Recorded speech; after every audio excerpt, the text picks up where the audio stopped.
All right, everyone. So this is the official beginning of the Six Bardos teaching cycle.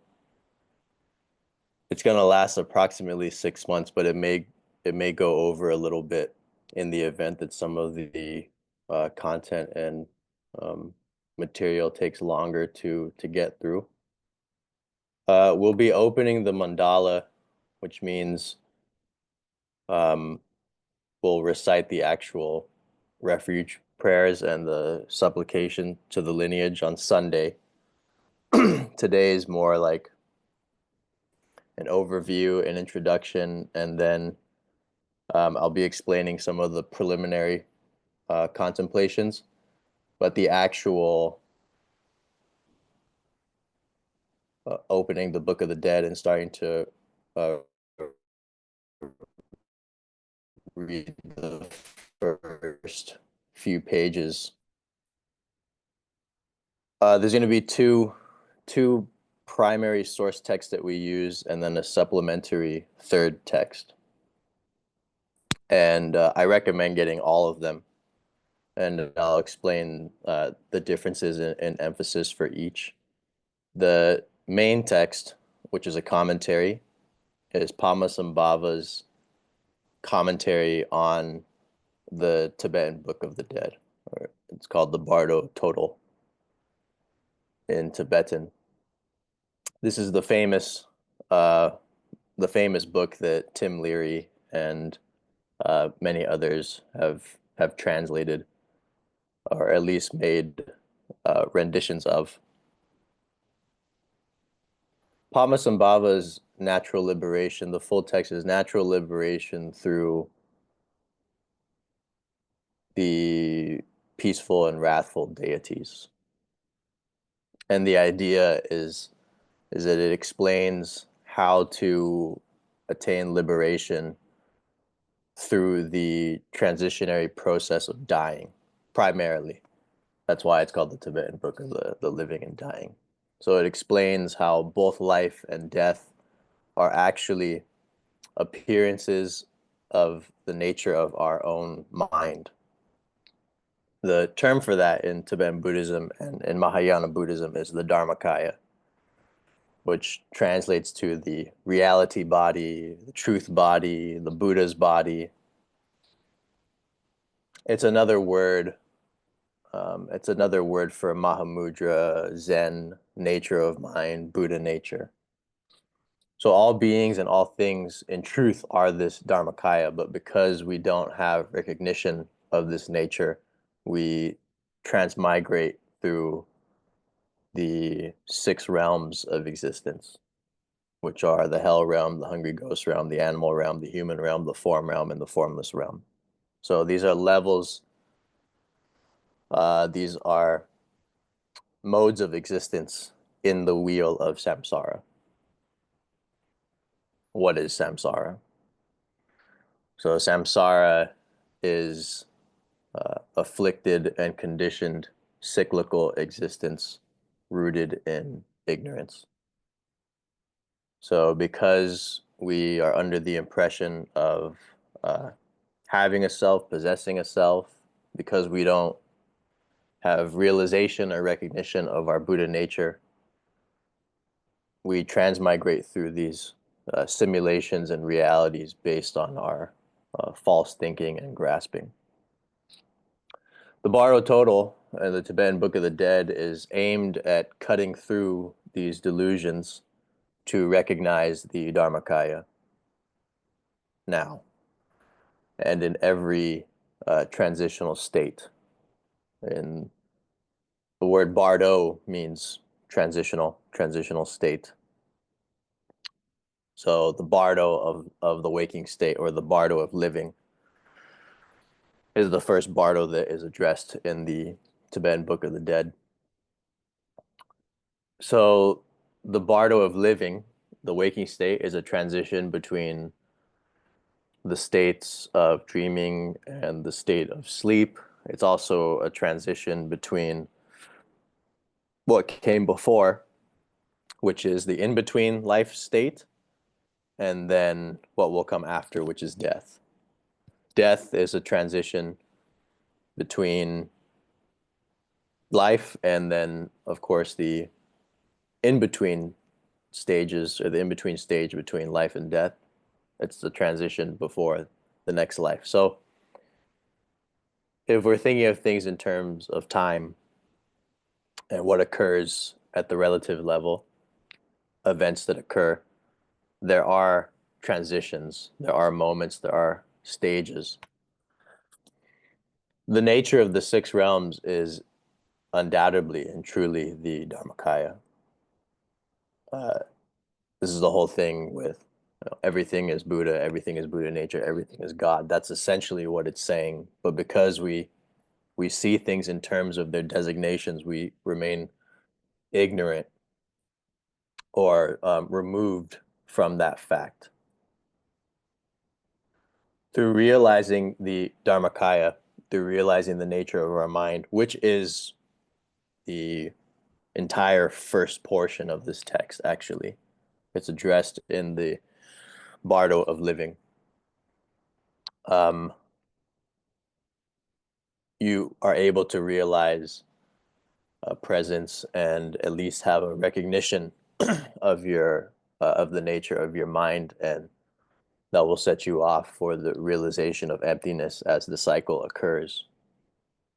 One of the things that Gayatro Rinpoche said in the commentary of Natural Liberation is he said that this particular teaching, this teaching on the Tibetan Book of the Dead on the Bardo Total, is a guarantee of liberation, which is quite a statement. And he said, it's not because of my capacity as the teacher or the acharya that your liberation is guaranteed. And it's not because of your capacity that liberation is guaranteed. It's because of the capacity of the Dharmakaya, the Buddha nature, the Sambhogakaya. Sambhogakaya is the there's a couple different ways this particular body of enlightenment or dimension of enlightenment can be explained, but it's often described in a couple ways. One is that the Sambhogakaya manifests to high-level bodhisattvas to transmit the Dharma. So, for example, Dharmakaya is often represented by the primordial Buddha Samantabhadra. Have you ever seen the blue Buddha with the consort in embrace, the little pale consort, and he's a large blue being? That's Samantabhadra.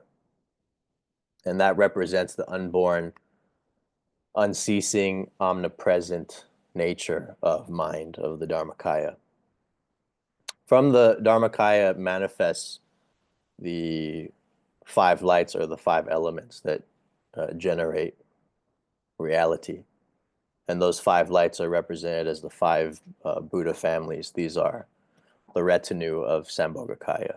So they're the intelligence and manifestation function and aspect of the Dharmakaya. In the same way that your mind has this empty, unborn, unceasing nature. You can't actually find this thing called your mind. When you dream, this empty, unborn, unceasing nature of your mind is able to manifest infinite types of dreamscapes, infinite conditions, infinite types of beings, infinite types of realities, in the same way that in the waking state, there's an infinitude of different thoughts and experiences that emerge within this nature. So on the macro perspective, the Sambhogakaya is that. It's that which transmits the Dharma. In effect, it's the guru principle. Whereas the Dharmakaya is this unborn, unceasing, unmoving nature. The third aspect of what I'm explaining is called the Trikaya: Dharmakaya, Sambhogakaya, Nirmanakaya. Nirmanakaya is the emanation or physical manifestation. So Padmasambhava is a Nirmanakaya. Buddha is a Nirmanakaya.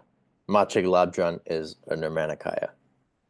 All physical beings, us, are Nirmanakayas. So it refers to the actual physical incarnation or emanation. Both those words are used for that.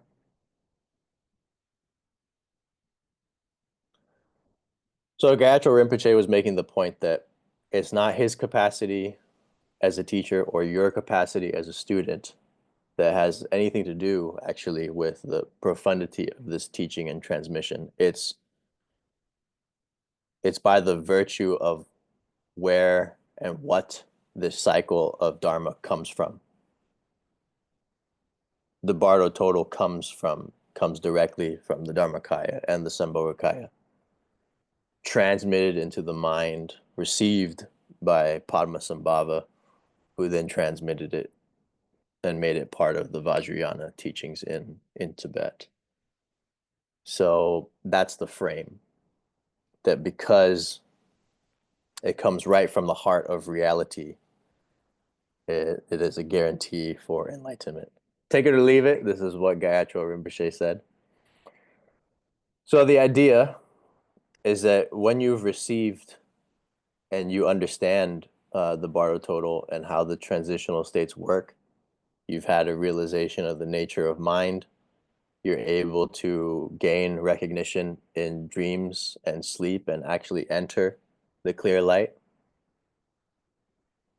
which is not that difficult once navigation of those states is achieved. The likelihood of you being able to do this at the time of death is drastically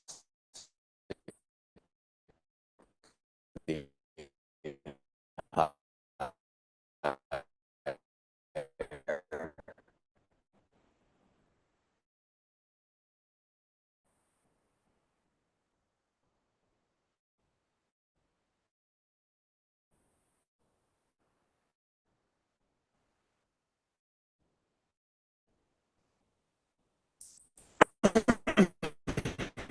As I explained in the title said was what happens at death, and there's another one that's similar.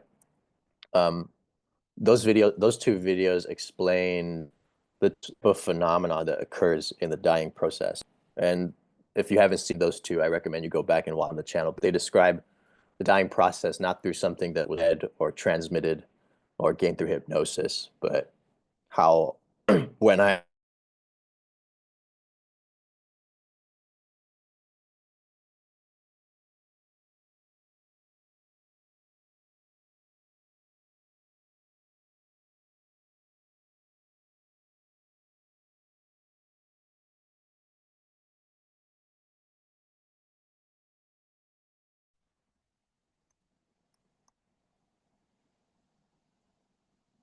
in those two videos, the dying process was explained based on primarily a specific kind of out-of-body experience I began to have, I think after 7 years or so of OBE exploration and dream yoga.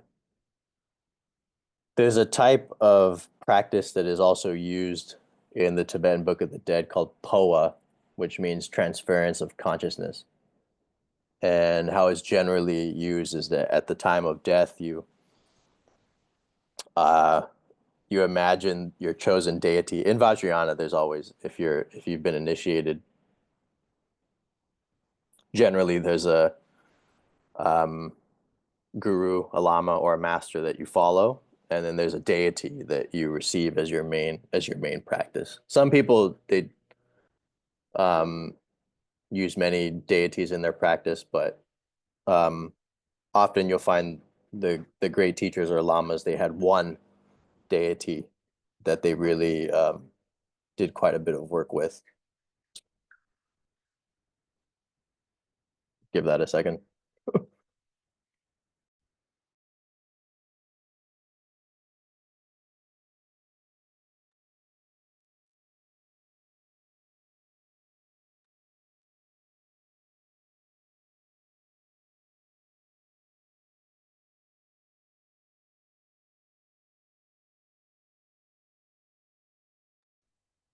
Okay.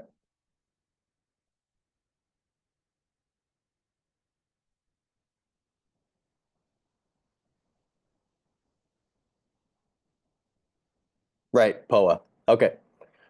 So transference of consciousness. It's considered like a pipeline to the Pure Lands. So the Pure Lands are another word for um,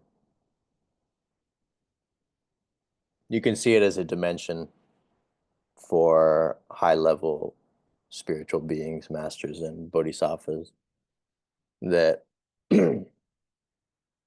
they exist in that plane, and from there um, emanate or um, incarnate into other existences like the one that we're in here, where people need explanations and transmissions of the Dharma. So in the Tibetan tradition, this is called the Copper Mountain and Sukhavati, and it's where Padmasambhava and the retinue of the Kagyu lineage and the Nyingma and the um, yeah, Tibetan Buddhist tradition. It's a place they make their aspirations to appear in through POA at the moment of death. Like realize the clear light at the moment of death, and then bang, appear in the Pure Land, so you can continue to be a bodhisattva and help beings. So the two videos are based on this specific type of state where consciousness is transferred into the mind of another being. In POA, it's transferred into the mind of a deity. That's what ensures your liberation. In my case, it was transferred into the minds of people that were dying. So I was able to see how death was occurring to them. So today I'll talk a little bit about two examples. What happened when I had a near-death experience, and then what happened when I experienced this through one other case study. The person I was referencing before was a different individual. And I'll just touch on these briefly because it illustrates the importance of the recognition of your nature of mind and the importance of having a conscious presence and being free to as much of an extent as possible from grasping at appearances. What does that mean? Grasping at appearances means like taking things that are experienced as real and based on taking things you experience as being real and true, that a craving for them is born and continues. What you find in these transitional states or in explorations out of the body is that things are not actually what they appear to be. Like in the waking state, and we see a river of water, but a hell being or a demon looking at that same river would see a river of fire.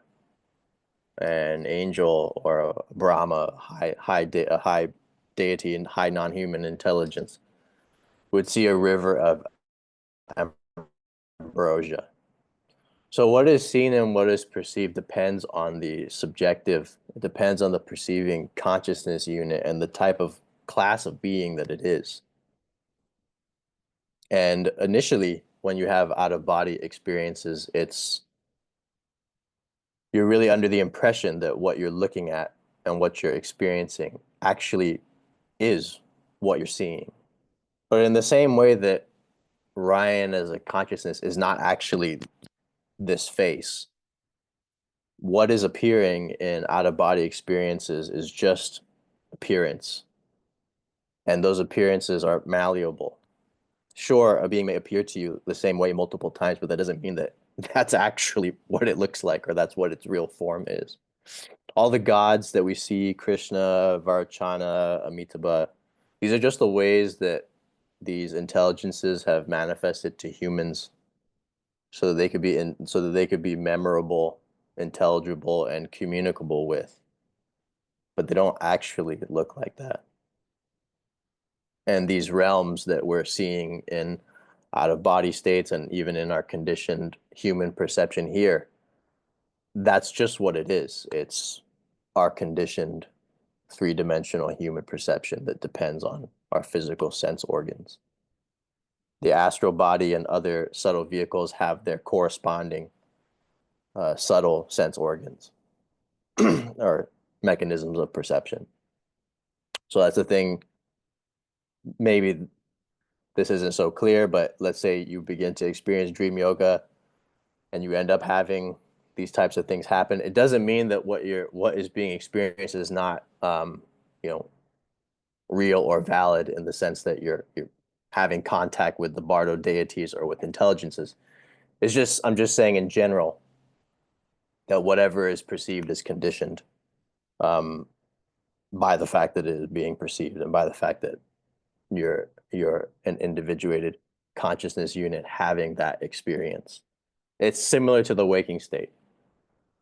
I go over here and I talk to that person. It doesn't mean that that person is a figment of my imagination, but it does mean that the experience I'm having with that person is literally arising within my consciousness. It's not apart from my consciousness. And this is critical in the Bardo teachings in general. All appearances are none other than the nature of mind. All appearances are none other than your Buddha nature.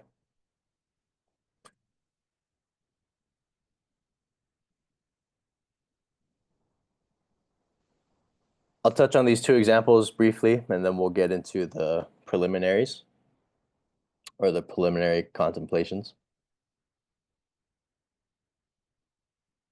So an example of what happens at death, or what, at least as far as I can say experientially, is that there is the experience and really the overwhelming sense that the body is dying, and that occurs through the shutting down of the senses. So you lose the capacity to smell, you lose the capacity to hear, you lose the capacity to feel, and then you lose the capacity to think and analyze. And once the capacity to think and analyze shuts down, the clear light appears. So the clear light is described in two ways. One is described as the unborn, unceasing nature of everything. So nature of mind, radiant presence, Mahamudra. It is mind without characteristics, in tandem with a brilliance greater than like 10,000 suns. Brightest thing I've ever. So bright, so powerful that when it touches, when it dawns, the self is annihilated. There's no self there. There's no individuated perception vantage point. No recollection, anything ever existed.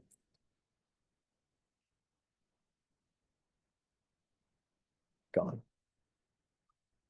So in that light, infinity, eternity, whatever it is we want to call it, that clear light,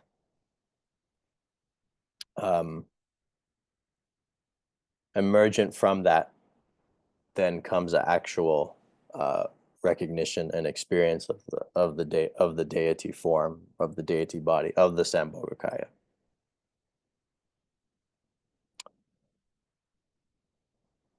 Which is the summit of mm,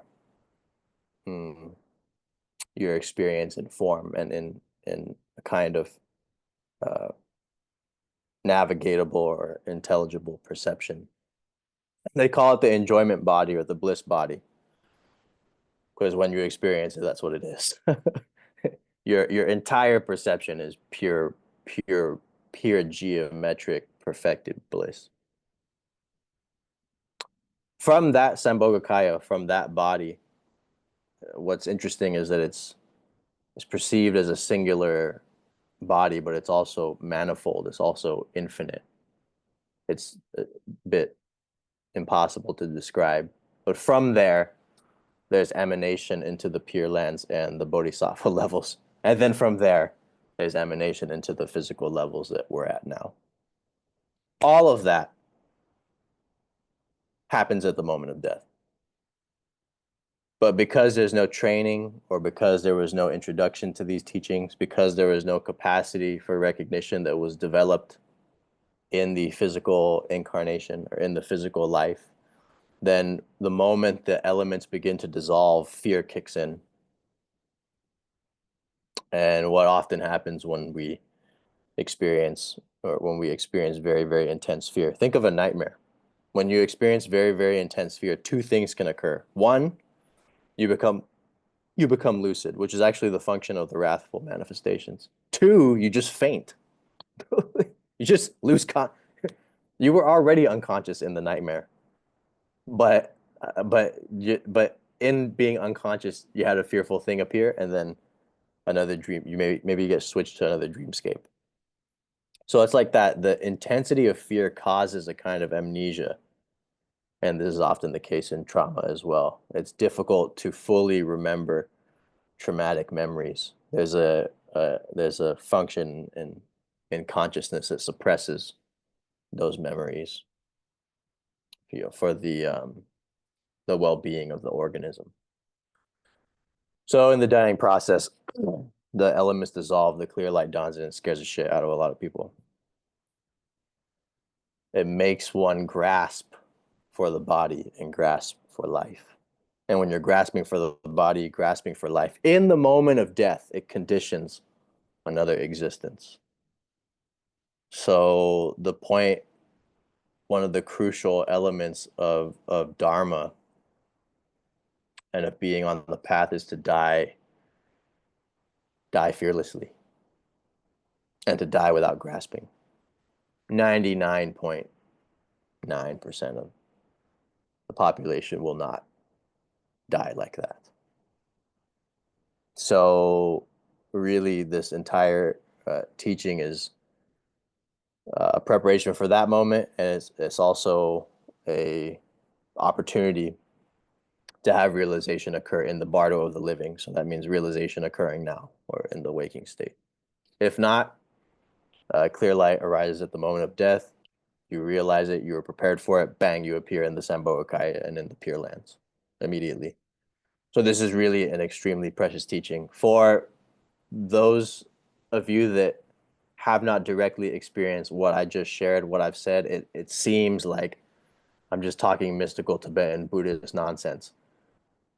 But when you experience dream yoga, when you experience the clear light of dreamless sleep, when you experience the Sambhogakaya, or you experience the Bardo deities, which is another word for your guides that are a manifestation of the nature of your mind, of the Dharmakaya, then everything I'm saying has more weight to it. Until then, you can just emphasize the realization of the nature of your mind, and that'll be the main subject for the next 45 days anyways. Progressive stabilization in realization of the nature of mind, recognition of consciousness. So many of you have had like a one-on-one conversation with me, for example, and because generally speaking, I'll only have one interaction with the person before I don't see them again, right? So I try to give them like the pinnacle of dharma to the best that I can, which is like non-arising, Mahamudra, all of this. And because that's generally the only interaction I'm going to have with them, I just hand that to them, you know? But the standard approach is to go through a gradation of exercises before the pointing out of the nature of mind occurs. It's like when I met Namkhai Norbu and he said, I said, how do I realize the nature of mind? And he just looked at me. He just looked at me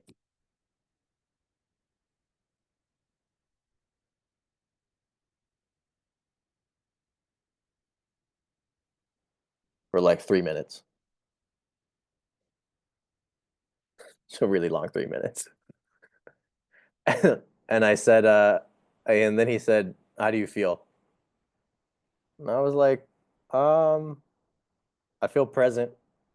And then he said, now relax. That was the teaching. That was it. That was the direct pointing to the nature of mind. It made no sense. Even when he explained it 2 years before, like formally, it still didn't make any sense. It's difficult to have recognition of awareness, recognition of the nature of mind, if there isn't some degree stabilization of the mind stream. Meaning, if there's too much of this going on, it's hard to actually get clear on awareness. So the first stage is you have no idea what it is. Then it gets pointed out. Then you stabilize in it. And then from that stabilization, you do further inquiries and realize emptiness or anatta, whatever we want to call it. Basically, that which has been pointed out comes to maturation, and there's now an irreversibility of your insight and understanding. Duality collapses. So that's really what we're going to look at the first, essentially, first month. Um, Padmasambhava's commentary begins with this, and the Tibetan Book of the Dead also begins with this recognition of one's nature. So we'll get into the preliminary contemplations now. It first begins, and most of you, I think all of you already sent the 1 page or two for the first week. So for the first week, you're just doing the contemplation of suffering.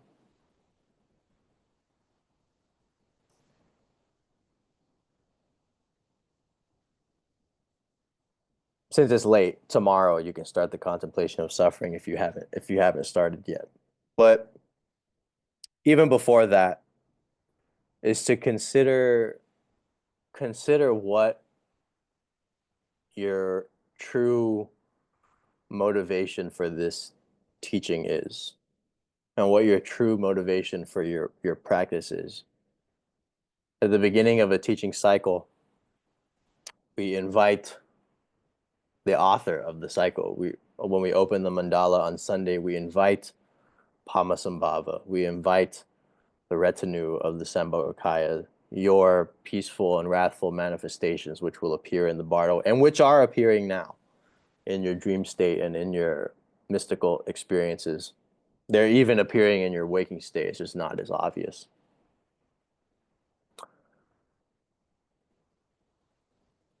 What's your reason? Why why do you want this? Is it that you want to free yourself from suffering? Is it that you want to free yourself from suffering so you can help others be free from suffering? Is it that you don't even actually have a reason? You don't know why you're here, but you're compelled to be here? Is it that none of this actually makes sense, but you're being pulled, you're being guided? Whatever it is, that is the truth of your motivation, and it's crucial to remember just that.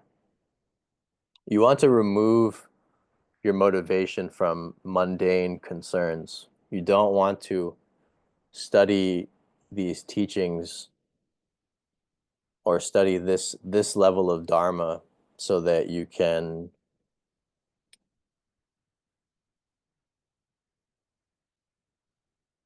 achieve fame or wealth or, you know, gain various things in conditioned existence.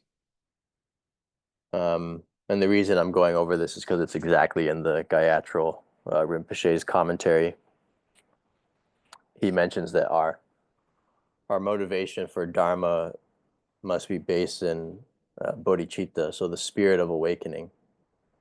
The spirit of awakening is the is that heart essence of the guru principle, that aspect of our nature that wants to share the dharma, wants to realize the dharma for the sake of other beings, and wants to help people in this manner. Everything begins with bodhicitta. Everything begins with that heart of awakening. If the motivation is off, there's no way to truly access the dimension of this teaching. There's no way to really enter the mandala. It's like when you enter a temple or you enter a holy place, you have to take off your shoes. When you enter a sacred dimension of a teaching, you have to leave your mundane motivations and concerns at the door. Don't bring, you know,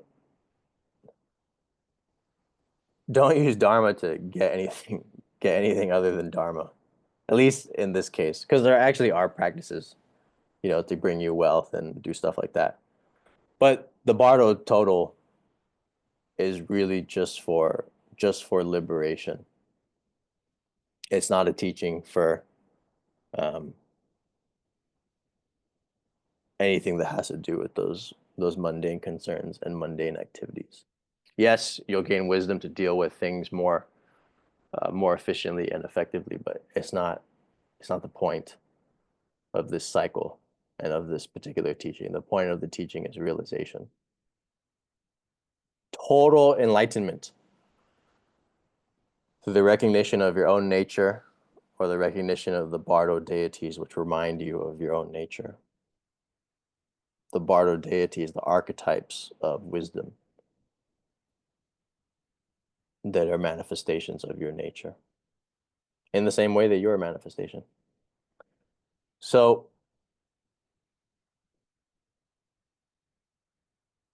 motivation, bodhicitta, generating and touching that resolve to free other beings is the right attitude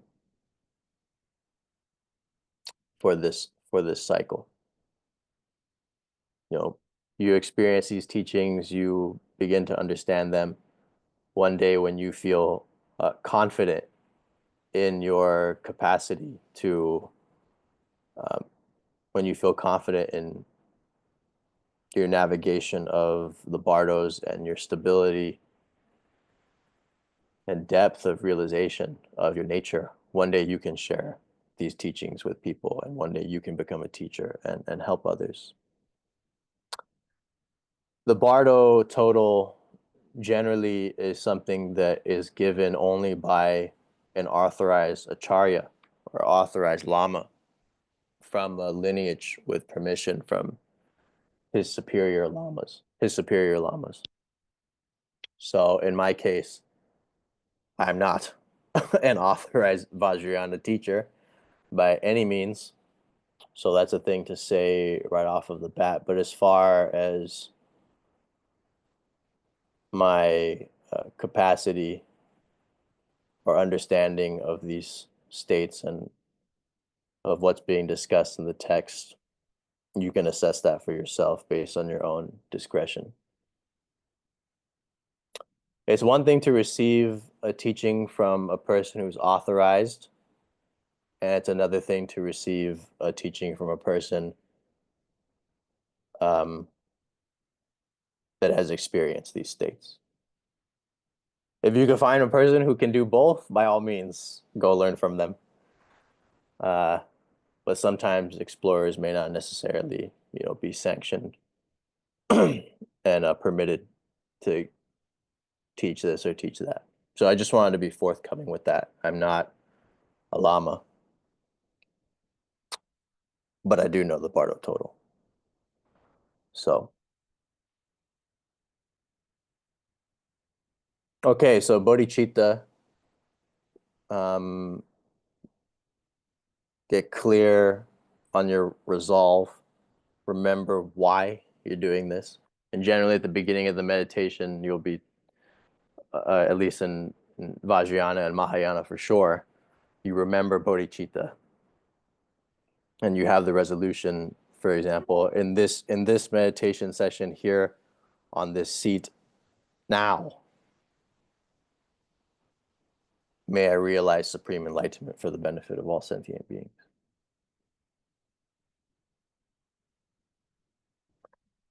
And give me 1 second, there's another recording that needs to be removed. Yeah, that should be fine.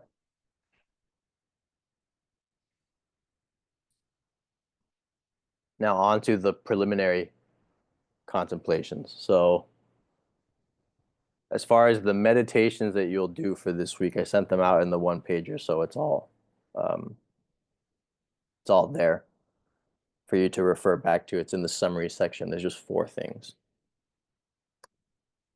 You can review them right here. Let's see. Yeah. Read Natural Liberation from the beginning to page 52. Page 52 is on the Kindle version, so if you have the hard copy, that means until the end of the chapter of meditating on death and impermanence.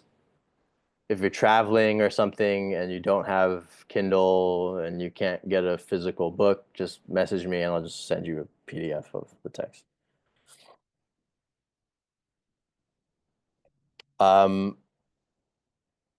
A part of navigation of the Bardos is remembering what happens. So you need to start writing down your dreams every morning. I recommend doing it as soon as you wake up. It's crucial, can't be overlooked.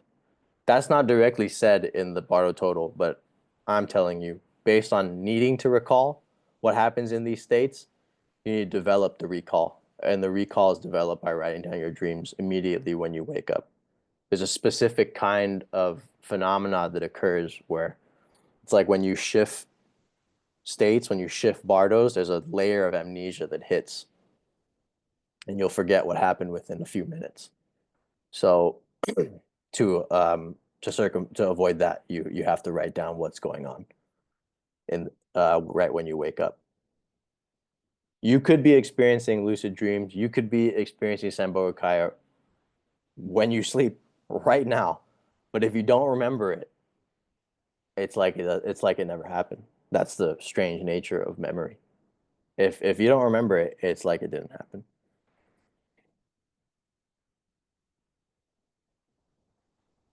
The major contemplation here is meditating on the sufferable nature of existence. This is the primary preliminary for this week. It's the main thing. In Theravada, this is called the characteristic of suffering. It's the first noble truth. For the next 3 days, I want you to contemplate the first noble truth. What is the first noble truth? First noble truth is often translated as life is suffering. In life, there is suffering. Depends. Some people who are more optimistic say in life there is suffering. But I think the actual direct translation is life is suffering. Why is life suffering?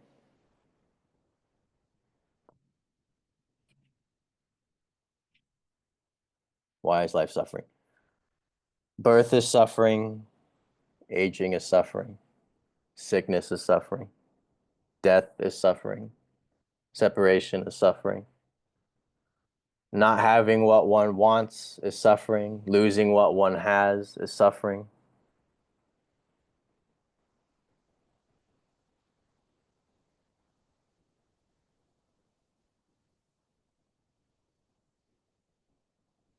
It's a sufferable place. To contemplate suffering, you can see, and this is the Theravada angle on it, but the reason I'm presenting it is because it's very visceral. How this is done in the traditional Tibetan context is to contemplate the sufferings of the six realms. So you contemplate the suffering of the God realm, the suffering of the Deva realm. So Devas are angels. Gods are like Brahmas, very high level beings. Sufferings of the human realm, sufferings of the ghost, animal, and hell realm. And there's even some versions of this practice where for like a good 2 hours, you pretend to be one, or you act as if you're one of the beings in this cycle. You act as if you're in the God realm, and that your existence is so exalted and like nothing touches you. But then inevitably you find there's still this, you find that there's some discontent, and you just, each of the different realms has its own kind of suffering. For example, the gods have this, they have self-conceit, so they think they're above things, and the suffering that that causes. So that's the traditional Tibetan way of doing it. And if you read the first 52 pages of the commentary, he explains how to do it in that fashion.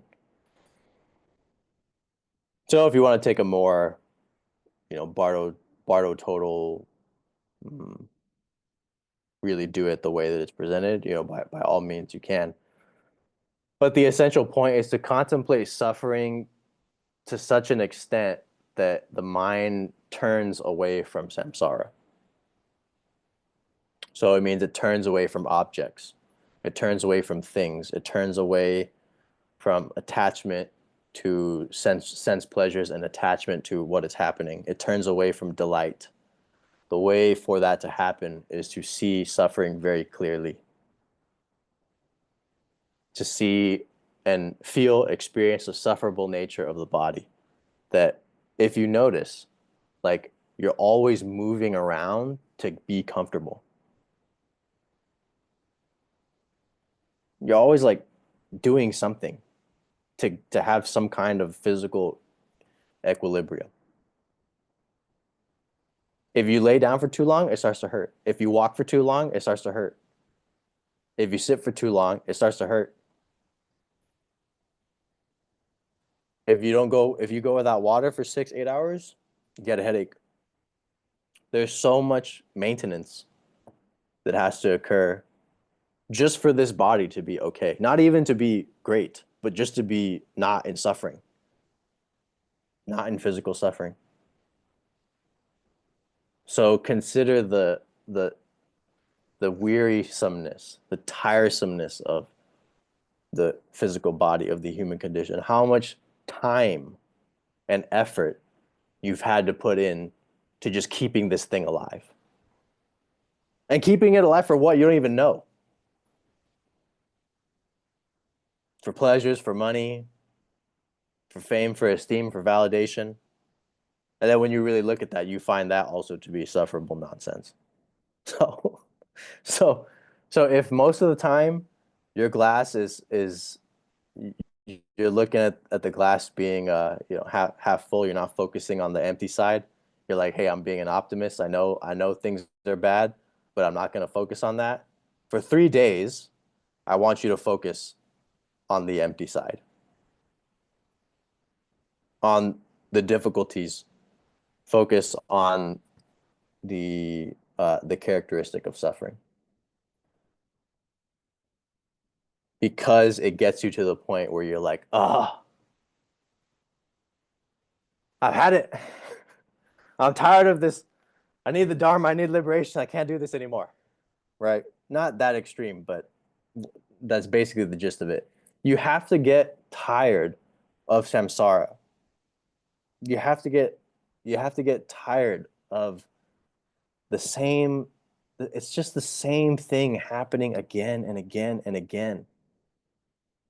When you see it very clearly, you realize that the bodhisattva vow is the only reason to exist. If you get the turning away of samsara very clearly and you become dispassionate about this thing, you see, oh, There's nothing else but helping other people. Because what does this place have to offer me? That's the that means you've done the suffering and the impermanence contemplation sufficiently. And in the Bardo Total, it says do it for 3 days.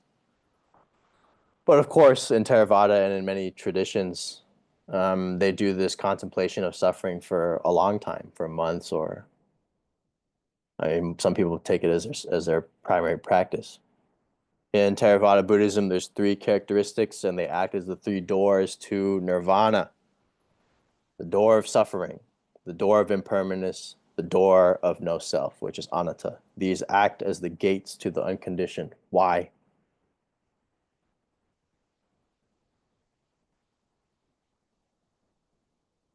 Because the perception and the experience of one of these three characteristics releases the clinging to samsara. It it makes that wheel stop. That habit of I need this, I need that, I need more. This is not enough. This is not good. I don't want this. It's never good enough. It's never good enough. It's never good enough. Of course it's never good enough. It's never going to be enough. You see that it's never going to be enough. You see it so clearly because what you're attempting to hold on to is impermanent, is liable to suffering, and is without nature. Anatta, anicca, dukkha. The mind ceases its grasping, bang, nirvana. There's the nirvana, there's the mundane nirvana of the releasing of clinging, the releasing of craving, the desireless state.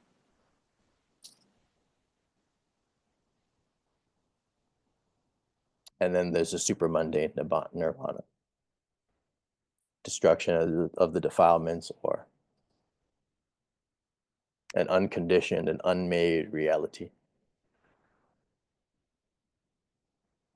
So for the next 3 days, starting tomorrow, if you're up for it or if you haven't already done it, begin the suffering contemplation. Begin to let all the unsatisfactoriness in. Because usually we keep it at bay. You know, usually we're like, no, I don't want to go there.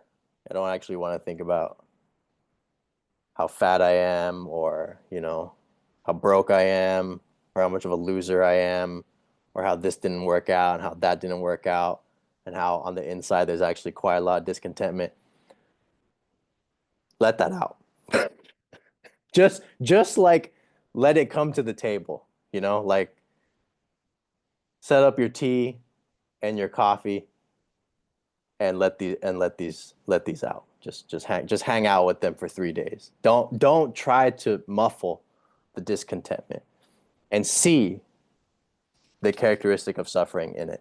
Open yourself to suffering for 3 days only. You know, you don't have to. I don't want you to fly into a depression. If you know that this kind of stuff is dangerous and you shouldn't go there, by all means avoid it, please. I don't I don't want any of you to have an existential crisis. Okay. Actually, if it produces awakening, I wouldn't mind. But that's because I'm an extreme person. I don't know if you should go along with that. I'm like, actually, whatever crisis, if it gets you to wake up and become free, I would subject you to it. But that's me. You have your own free will. You do what you like. Okay. If this is intense, if me saying this stuff just bothers you, avoid it. Just wait till the nature of mind contemplations in the next week. On Sunday, we open with the lineage. We do the supplication to the deity lineage, to Padmasambhava. Just go from there. You can skip this part. But if you think you can handle it, and you think you could see the characteristic of suffering and everything that appears, and actually meditate on suffering, then please do it. If you can meditate on suffering, if you could really open yourself up to the unsatisfactory nature of your life and of life in general, your mind will turn away from samsara. and it will have an inward orientation. That inward orientation is exactly what is useful for the opening of the mandala and the supplication of the deity. You want to feel the pain of this fucking place. And your impermanent dying body, that every day you have to do all kinds of things to keep going.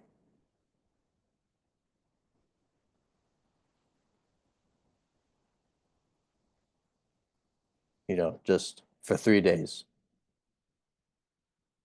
just don't shy away from suffering at all. Just like really be with it. Notice it, observe it, contemplate it. What does it mean to contemplate? To contemplate means to investigate, to look at sufferable feelings, to look at sufferable conditions. One of the things that the text recommends is that you go to a desolate place, or you go to a ruined place. In LA, there's Skid Row, miles and miles of tents of homeless people on drugs falling in the street.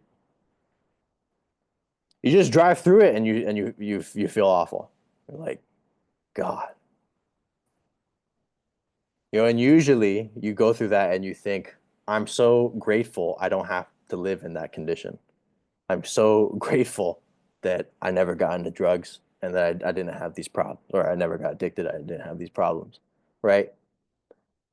But that's the mechanism that kicks in so that you don't actually have to let the suffering in. It's the mechanism that kicks in so that you don't actually have to get uncomfortable by what you're seeing. But see it, smell it. It has a smell. It has a smell. It stinks. It's disgusting. Suffering. Straight dukkha. So, these kinds of things. For other examples, read the first 50 pages or read till the end of the Suffering and Impermanence chapter.